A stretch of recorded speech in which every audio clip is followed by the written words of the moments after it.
तो बाढ़ कंट्रोल करने के लिए किसको बोलिएगा आप लोग? अगली साल आएंगे बिहार में, इलेक्शन है, एयरपोर्ट को तो चिल्ला चिल्ला के पटना एयरपोर्ट पास हो गया। तो एगो काम है मोदी जी से कहना है कि आप नेपाल में बांध बनवा दीजिए, और अपने बिहार के मुख्यमंत्री से कह देना है अब आप बिहार तोड़ दिया तो ये अच्छा भागलपुर दह गई दह जाएगा, सब इन्हें उन्हें दह जाएगा, मजबूरी में तब भारत का खोल दीजिए।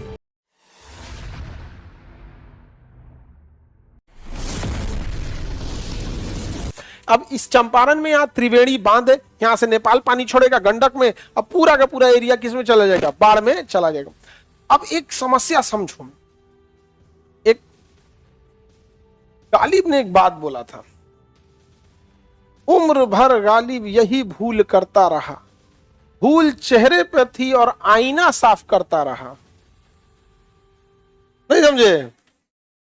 कभी साफ होगा नहीं, तो वही हम लोग कर रहे हैं। बिहार की बाढ़ को कंट्रोल करने के लिए हम बिहार में सोच रहे हैं, भैया नेपाल में एक बड़ा डैम बनाने की जरूरत है। भारत सरकार, Asian development bank, Asian infrastructure bank, हमारा अपना ब्रिक्स बैंक या फिर वर्ल्ड बैंक, इस सबसे कोलैबोरेशन से इसमें एक मल्टीनेशनल पहल की जरूरत है, क्योंकि इंडिया और नेपाल दोनों आ जाते हैं यहाँ पर। और नेपाल को बांध बनाने के लिए दिए जाए, नेपाल को पैसे ना लगेंगे उसके लिए, क्योंकि वर्ल्ड बैंक फंड कर देगा यहाँ पर। उससे जो बिजली बनेगा वो नेपाल यूज करे, जो बच जाए बिजली वो भारत को दे, नहीं बेच दे। हमें कभी भी याद रखना, लॉन्ग टाइम सरवाइव करना है तो दूसरे की मजबूरी का फायदा मत उठाना। बांध बनाया वो, हकीकत में अधिकार किसका होना चाहिए? नेपाल का।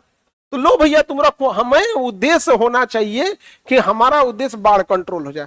तो हम लोग बाढ़ कहां से कंट्रोल कर रहे हैं? बिहार से कंट्रोल कर रहे हैं। वाह, अरे भाई साहब वो पानी छोड़ दिया है, वाह। यहां पे आप ट्रिब्यूटरी बना सकते हैं, तो हर एरिया में हर गांव की अपनी कैपेसिटी का एक स्टोरेज बना सकते हैं कि हाँ इस जिला में बाढ़ आएगा, देखो 1-1.5 फीट पानी लग जाए, किसी को कोई दिक्कत नहीं। बरसात में दिक्कत है, घर द्वार दह जाता है, बरसात के दिन है कोई काट लेगा यहाँ पे। तो एक बड़ा बांध कहाँ चाहिए? नेपाल में।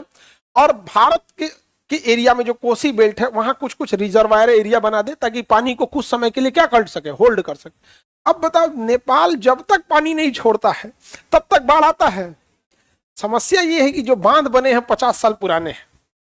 अब आप समझो, आप अभी भी अगर टेलीफोन यूज कर रहे हो तो लोग तुम्हें समझदार कहेंगे या ओल्ड डेटेड कहेंगे। 50 साल पुराना बांध बनाए हैं।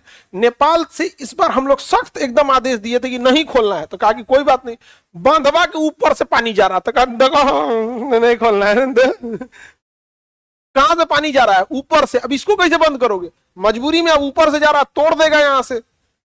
अब खोलिएगा पानी तो धीरे धीरे जलस्तर बढ़ेगा तो लोग भागने का भी मौका मिलेगा। अब तोड़ दिया तो ये अच्छा भागलपुर दह गई दह जाएगा, सब इन्हें उन्हें दह जाएगा, मजबूरी में तब भारत का खोल दीजिए।